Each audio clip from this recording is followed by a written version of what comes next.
Good morning friends, welcome to Prius world. আজকের ভিডিওটা হলো আমাদের পাড়ার বাসন্তী পুজো নিয়ে। এই দেখো আমাদের পাড়ার বাসন্তী পুজোর প্যান্ডেল, আর সেই প্যান্ডেলের মাঠেই হয়েছিল ছোট্ট একটা মেলা। সেখানে লাইভ প্রোগ্রামও চলছিল। এটা হলো আমাদের প্রথম এন্ট্রান্সটা। ঢুকেই দেখো মায়ের পুজো হচ্ছে, কত না সুন্দর লাগছে। তারপরে মায়ের পুজো দেখে আমি ঝটাপট প্যান্ডেলের এদিক ওদিক তাকিয়ে সব কিছু দেখে তারপরে বেরোতে গিয়ে দেখি এই যে আমার সব থেকে ফেভারিট জিনিস, যেটা আমি সব প্যান্ডেলে গিয়ে করি, এই হলো পাখা। এখানে একটু কিছুক্ষণ দাঁড়িয়ে হাওয়া খেয়ে নিয়ে বেরিয়ে পড়লাম। এইবারে চলে এসেছিলাম লাইভ শো দেখতে।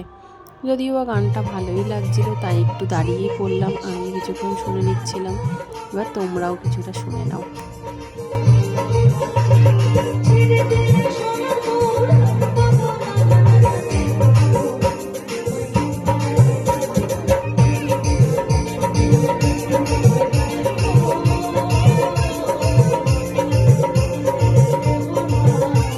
তারপর বলো কেমন লাগলো গানটা?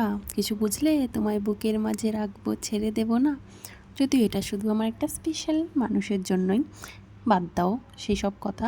তারপর চলে এসেছিলাম এইসব বাকি স্টলগুলো দেখতে দেখতে। গেমসের স্টল ছিল, ম্যাজিক স্টল ছিল, অনেক সাজা গোজা স্টল ছিল। যদিও বা পকেটে একটাও টাকা নিয়ে আসিনি, কেউ তো আর জানে না, তাই কোনো দোকানে না ঢুকে ঝটাপট চলে এসেছিলাম একটা কাচের কাপের দোকানে, যেখান থেকে যদিও আমি একটা কাপ কিনবো তাই এসেছিলাম। তার মধ্যে আমি দুটো কাপের মধ্যে কনফিউজ ছিলাম। একটা ব্ল্যাক কালারের কাপ নেওয়ার ইচ্ছা ছিল। দুটোর মধ্যে দেখতে দেখতে আমি যে কোনো একটা তো পছন্দ করে কিনে ফেলেছি। তোমরাই গেস করো আমি কোনটা কিনতে পারি। তারপর আর কি বিল পেমেন্ট করে দিয়ে বা কাপটা নিয়ে বেরিয়ে পড়লাম। বেরিয়ে পড়ে আবার এদিক সেদিক ঘুরতে থাকলাম। তারপর ঢুকেছিলাম একটা সাজার দোকানে। সেখানে একটা নেকলেস আমার খুবই পছন্দ হয়েছিল, কিন্তু দামটা শোনার পরে তারপরে হাত পাত ছেড়ে দিয়ে আমি অন্য দিকে চলে গেলাম। অন্য একটাও দেখলাম, সেটাও ভাবলাম আমার বাজেটের বাইরে, তাই এদিক ওদিক একটু নাটক করে পুরো দোকানটা ছেড়েই বেরিয়ে চলে এসেছিলাম। চলে এসেছিলাম একটা হলো সফট টয়েজের দোকানে, যেখানে ওই সফট টয়েজ একটু ঘাটাঘাটি করে তারপরে দেখতে পেয়েছিলাম আমাদের নাগ দেবতাকে। তোমরাই দেখো দুটো ঝুলছে ব্ল্যাক আর গ্রিন কালারের। ওগুলোকে দেখে আমি চলে আসলাম একটা খেলনার দোকানে।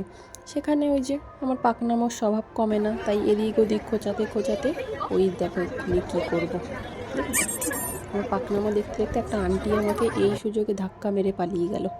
তারপরে চলে আসলাম একটা ইয়াররিংসের দোকানে। সেখানে যদিও আমার কিছু কেনার ছিল না, আমার ফ্রেন্ড ওখানে নেল পেন্ট দেখছিল। নেল পেন্ট দেখেও একটা নিয়েছিল ঝটপট করে। তারপর আর কি, আর না কিছু কেনার আছে না কিছু খাওয়ার আছে। আমিও তার মধ্যে মিডিলে দাঁড়িয়ে বোর হতে একটা জিনিস তুলে দেখলাম। তারপরে যেই দোকানটাতে এসেছিলাম, ও মাই গড, আমার তো মাথা ঘুরে গেছে দেখে। এত সুন্দর সুন্দর কি রিং, কী আর বলবো। তোমরাই দেখো, তার মধ্যে বড়টার দাম ছিল 300, আর যেই ছোটো ছোটো মারমেডগুলো দেখছিলাম এগুলো ছিল 150। এখন তো পকেটে একদমই টাকা নেই, তাই আমার মনকে অনেক বুঝিয়ে পুতুলগুলো দেখতে দেখতে আমি চলে এসেছিলাম দোকানের বাইরে এসেও যেন আমার চোখটা ফিরছিল না দোকানটা থেকে। বাট কী আর করা যাবে, গরিব হলে যা হয়। তারপর এদিক ওদিক আমি দোকান দেখছিলাম, মকটেল স্টল, আদার ভেলপুরি স্টল, পান স্টল দেখে তারপর ভাবলাম কী নেওয়া যায়, কিছু না নিয়ে তো বাড়িতে ফেরা যাবে না। এদিক ওদিক খুঁজতে মনে পড়লো আমাদের জিলিপির কথা। মেলা ইনকমপ্লিট উইদাউট জিলিপি। তারপর আর কি মায়ের জন্য আমি জিলিপি প্যাক করে নিয়ে চুপচাপ বাড়ি চলে এসেছিলাম। আর আজকের ভিডিওটা আমাদের এতটুকুই। ভালো লাগলে লাইক কমেন্ট সাবস্ক্রাইব করো। আবার দেখা হবে অন্য কোনো ভিডিওতে। Tata, by.